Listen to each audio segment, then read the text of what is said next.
بسم اللہ الرحمن الرحیم۔ السلام علیکم دوستو، دنیا بھر کی خبروں میں آج آپ سنیں گے، لیکن اس سے پہلے اگر ہو سکے تو لائک اور سبسکرائب کا بٹن ضرور دبا لیں، شکریہ۔ مشرق وسطی میں فوجیوں کا ایک گروہ روس تنازع میں شامل ہونے کے لیے تیار۔ روس کا جوابی اقدام، غیر ملکی مصنوعات پر پابندی عائد۔ یہ شرمناک ہے کہ یوکرینی شہریوں کو روس میں پناہ لینے کے لیے کہا جائے۔ امریکہ۔ روس میں انسٹاگرام بند، فیس بک اور واٹس ایپ کی سخت نگرانی۔ انڈیا میں واٹس ایپ گروپ میں ایک طالبہ نے پاکستانی جھنڈے کی تصویر پوسٹ کر دی۔ ہم پاکستان سے افسوس کا اظہار کرتے ہیں۔ انڈیا۔ یورپی پارلیمنٹ نے وزیر اعظم نریندر مودی سے بڑا مطالبہ کر دیا۔ بھارت میں وزیر اعلیٰ کو شکست دینے والے کے والد کھیتوں میں مزدور اور والدہ اسکول میں چپڑاسی ہے۔ شیخ رشید احمد بھول رہے ہیں کہ وہ میرے ماں باپ سے پیسے لیا کرتے تھے۔ مونس الہی۔ جنات کون ہیں اور کیسے پیدا ہوئے؟ تو آئیے چلتے ہیں اب خبروں کی تفصیل کی جانب۔ روس کے صدر پیوٹن نے یوکرین کی جنگ میں حصہ لینے کے لیے مشرق وسطی سے 16,000 جنگجوؤں کو بھرتی کرنے کے منصوبے کی منظوری دے دی ہے۔ ایک ویڈیو میں وردیوں میں ملبوس درجنوں مردوں کو رائفلیں پکڑے روس کی حمایت میں بینرز لہراتے دکھایا گیا ہے۔ روس کی وزارت دفاع نے کہا ہے کہ مشرق وسطی میں فوجیوں کا ایک گروہ یوکرین کے تنازع میں شامل ہونے کے لیے تیار ہے۔ صدر پیوٹن نے کہا کہ اگر آپ دیکھتے ہیں کہ ایسے لوگ جو اپنی مرضی سے مدد کے لیے آنا چاہتے ہیں، پیسوں کے لیے نہیں، تو ہمیں انہیں وہ دینا چاہیے جو وہ چاہتے ہیں، اور انہیں جنگ زدہ علاقے تک پہنچنے میں مدد کرنی چاہیے۔ اس پر یوکرین کے صدر نے کہا کہ ان کا ملک ایک ایسے دشمن سے لڑ رہا ہے جو زبردستی بھرتی کیے گئے افراد کو جنگ کے جہنم میں جھونکنے کے لیے جمع کرتا ہے، جو مشرق وسطی سے ہمارے لوگوں کے خلاف کرائے کے فوجیوں کو لانے کا خیال لے کر سامنے آیا ہے۔ یہ اقدام روسی فوج کی کمزوری کی علامت ہے۔ طاقتور روسی فوج کہاں ہے؟ کیا وہ ان لوگوں کے بغیر نہیں لڑ سکتی؟ یاد رہے دوستو کہ روس کے صدر پیوٹن نے گزشتہ روز اپنے بیان میں کہا تھا کہ روس اور یوکرین کے درمیان مذاکرات میں کچھ مثبت پیش رفت ہوئی ہے۔ ہمارے مذاکرات کاروں نے مجھے بتایا ہے کہ مذاکرات میں کچھ مثبت پیش رفت ہوئی ہے۔ انہوں نے کہا کہ مذاکرات اب تقریباً روزانہ کی بنیاد پر ہو رہے ہیں۔ روس اور یوکرین کے مذاکرات کاروں کے درمیان مذاکرات کے کئی دور منعقد ہو چکے ہیں۔ روس نے یوکرین کے بڑے شہروں پر بمباری کی ہے اور اب اس کی فوج دارالحکومت کیف کی جانب بڑھ رہی ہے۔ کیف کے شمال مغربی حصوں میں شدید لڑائی جاری ہے۔ بات چیت کی وجہ سے ان علاقوں سے شہریوں کو نکالا گیا ہے جہاں پر لڑائی ہو رہی تھی۔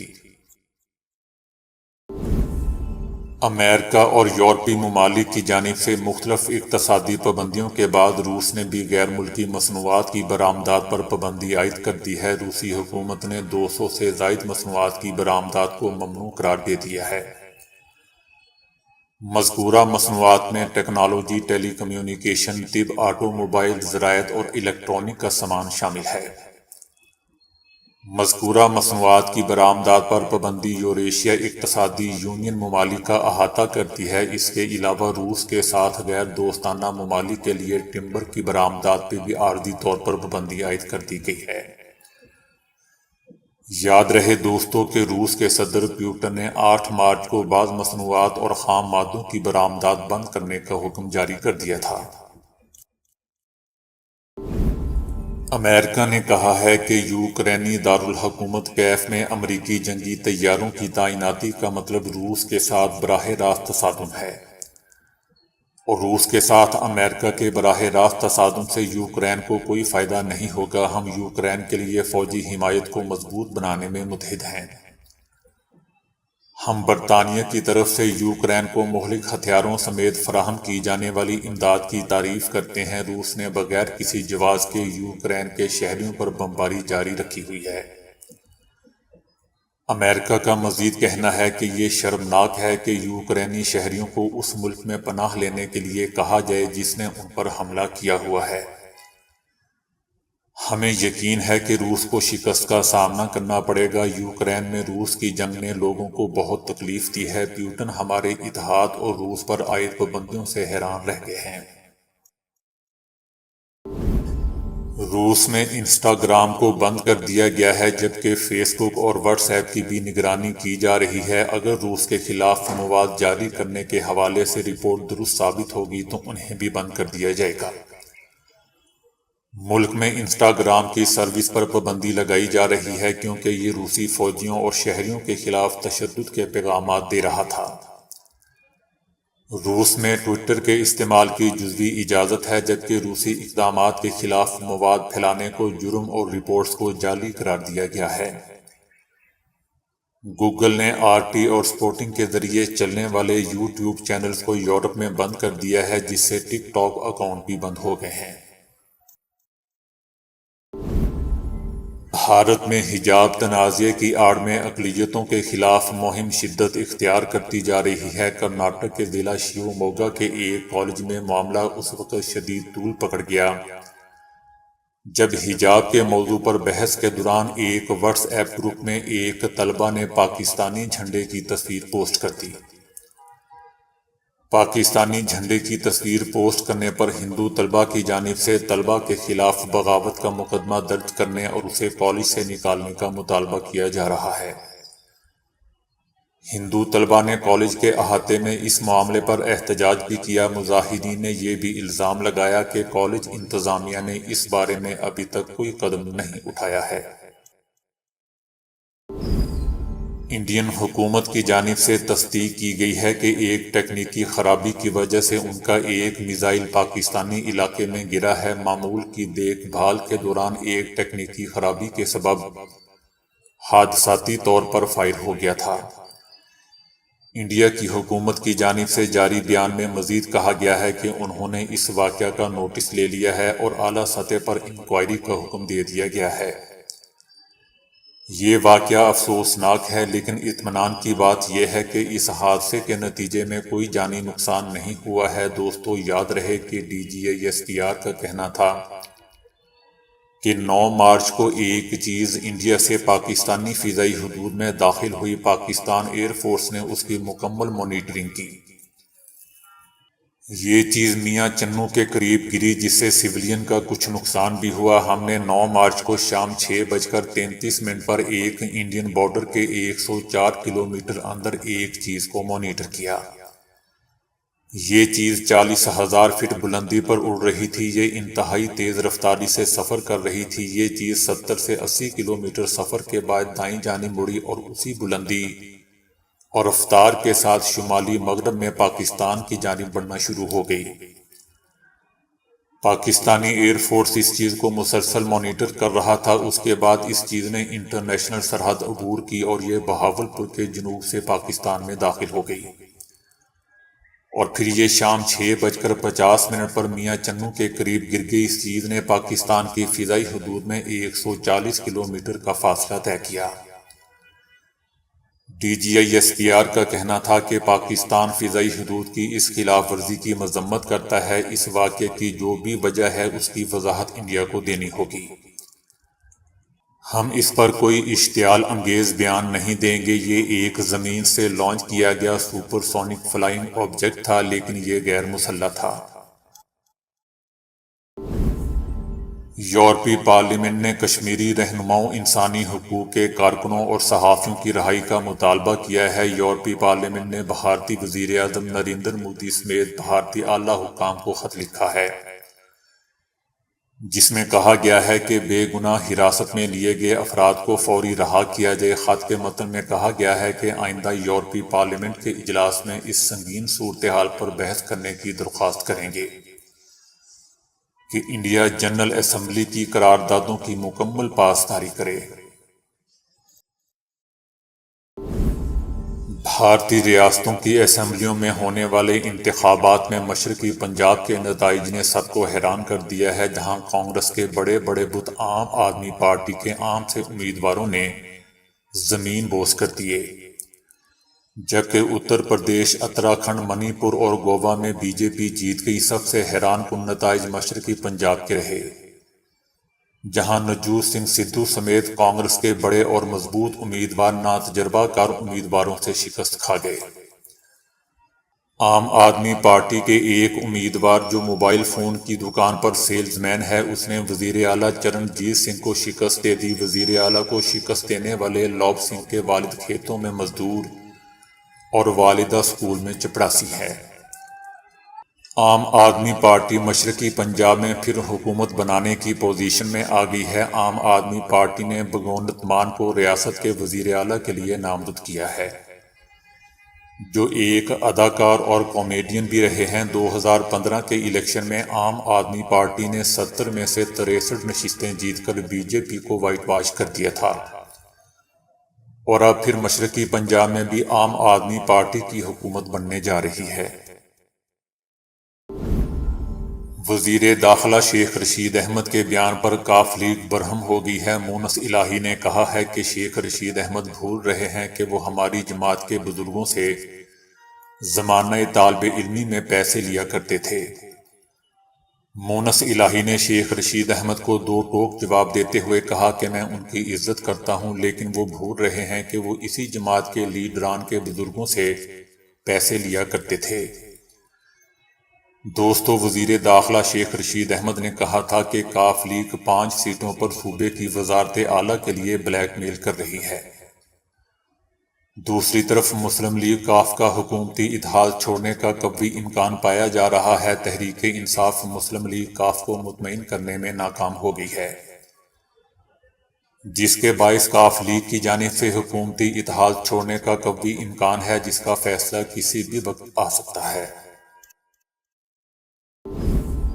جن کا لغوی معنی چھپی ہوئی مخلوق یا آنکھ کے پردے سے پوشیدہ مخلوق ہے، جیسے ہوا نظر نہیں آتی، خوشبو نظر نہیں آتی، ایسے ہی جنات ہیں۔ اور اللہ نے قرآن مجید میں ایک پوری سورت جن ان کے نام کی ہوئی ہے، جس کی پہلی آیت میں اللہ تعالیٰ فرماتا ہے کہ اے محمد صلی اللہ علیہ وآلہ وسلم کہہ دیجئے کہ جنوں کی ایک جماعت نے قرآن سنا اور کہا کہ ہم نے عجیب قرآن سنا۔ جنہوں نے یہ کلام اپنے ساتھیوں کو بتایا اور وہ مسلمان ہو گئے۔ ابلیس کے متعلق بھی کہا جاتا ہے کہ وہ جنوں میں سے تھا۔ ابلیس کے متعلق بھی کہا جاتا ہے کہ وہ جنوں میں سے تھا۔ ابلیس کا تعلق جنوں کے اس قبیلے سے تھا جو آگ کی گرم لو سے پیدا کیے گئے۔ یہ لو شعلہ کے اندر دکھائی نہیں دیتی، مگر تمام حدت اسی میں ہوتی ہے۔ ابلیس کا نام حارث تھا اور وہ جنت کے پہرے داروں میں سے ایک تھا۔ مارج سے مراد سب سے پہلا جن ہے جسے پیدا کیا گیا، اور وہ ابو الجن ہے۔ جیسے سب سے پہلے انسانوں میں حضرت آدم علیہ السلام کو پیدا کیا، ویسے ہی اسے پیدا کیا۔ لغت میں مارج آگ سے بلند ہونے والے شعلے کو کہتے ہیں۔ جنوں کی 3 اقسام ہیں، جن کی ایک قسم کے پر ہیں اور وہ ہواؤں میں اڑتے پھرتے ہیں۔ جنوں کی ایک قسم سانپ اور ڈوگ بھی ہے، اور ایک قسم وہ ہے جو آباد ہوتے ہیں اور کوچ کرتے ہیں۔ اللہ تعالیٰ نے جنوں کو وہ طاقت اور قوت عطا کی ہے جو انسانوں کو نہیں عطا کی۔ جس زمین پر انسان زندگی گزار رہے ہیں، اسی پر کچھ جن کی اقسام بھی رہتی ہیں، اور ان کی رہائش اکثر خراب جگہوں اور گندگی والی جگہوں پر ہے۔ اسی لیے نبی کریم صلی اللہ علیہ وآلہ وسلم نے ان جگہوں پر داخل ہوتے وقت اسباب اپنانے کا کہا ہے، اور وہ اسباب دعائیں ہیں۔ سعودی عرب کی وزارت صحت نے مریضوں کے لیے نئی سروس شروع کی ہے، جس میں بیمار افراد گھروں سے ہی ڈاکٹر سے طبی مشورے لے سکیں گے۔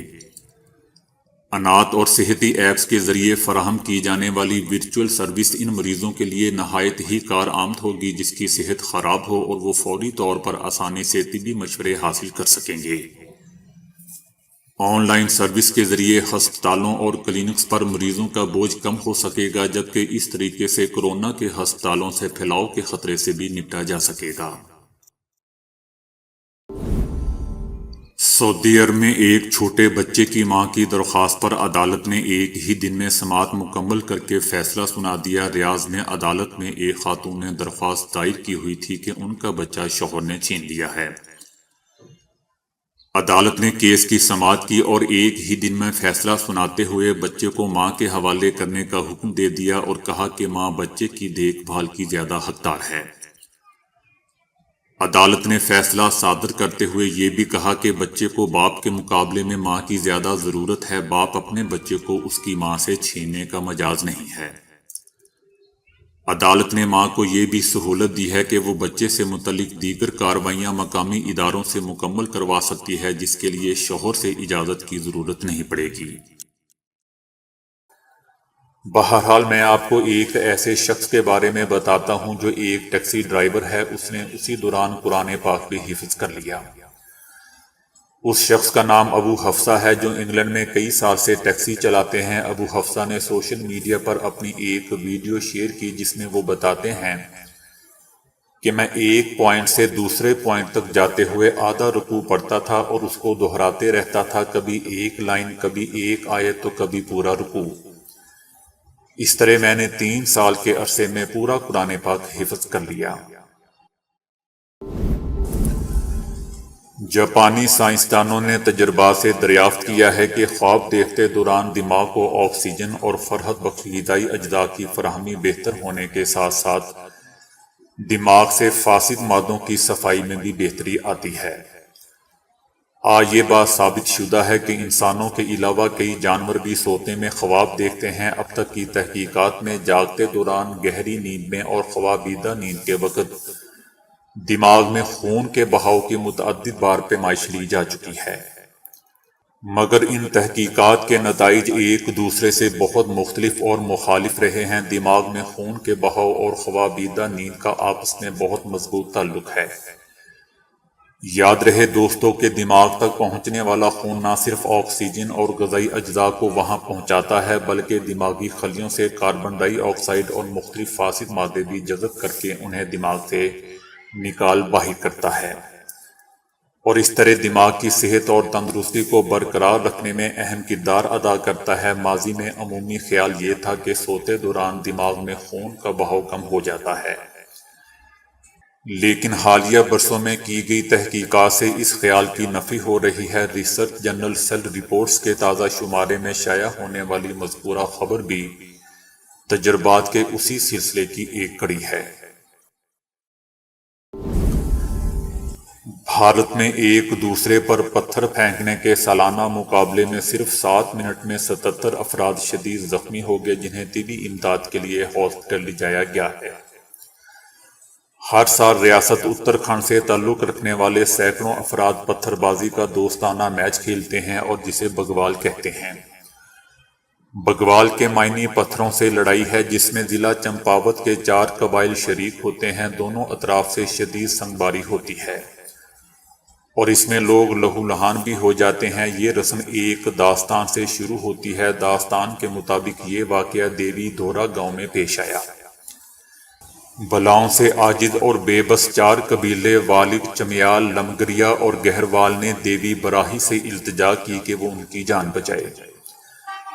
دیوی اس شرط پر راضی ہوئی کہ ہر سال کوئی ایک مرد اس کی راہ میں قربان کیا جائے گا، اور اس پر چاروں برادریاں تیار ہو گئیں۔ یہ سلسلہ جاری رہا، لیکن ایک سال پورے قبائل میں صرف ایک ہی نوجوان بچا تھا۔ اس کی نانی نے دیوی براہی سے کہا کہ وہ اسے چھوڑ دے۔ اس پر دیوی نے دوبارہ شرط پیش کی کہ اگر سارے قبیلے ہر سال ایک دوسرے پر پتھر پھینک کر کچھ خون بہائیں گے تو وہ اس نوجوان کی جان بخشی دے دے گی۔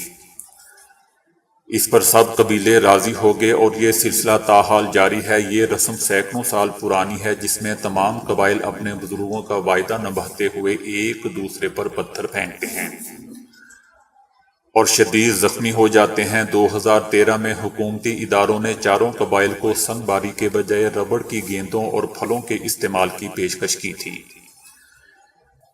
لیکن اسے مسترد کرتے ہوئے آج بھی لوگ ایک دوسرے کو پتھر مار رہے ہیں۔ اس سال کورونا کی وجہ سے یہ مقابلہ اتنا گھمبیر نہیں رہا۔ لیکن اس میں بھی کئی درجن افراد شدید زخمی ہوئے ہیں۔ مقابلے میں شریک افراد کی کل تعداد 300 تھی، جس میں 77 شدید زخمی ہوئے۔ سال 2019 میں زخمیوں کی تعداد 100 تھی، جس پر سارے قبائل بہت خوش تھے کیونکہ اس پر زیادہ خون بہا تھا۔ تو دوستو ابھی کے لیے اتنا ہی۔ ویڈیو کو لائک اور شیئر کرنے کا بہت بہت شکریہ۔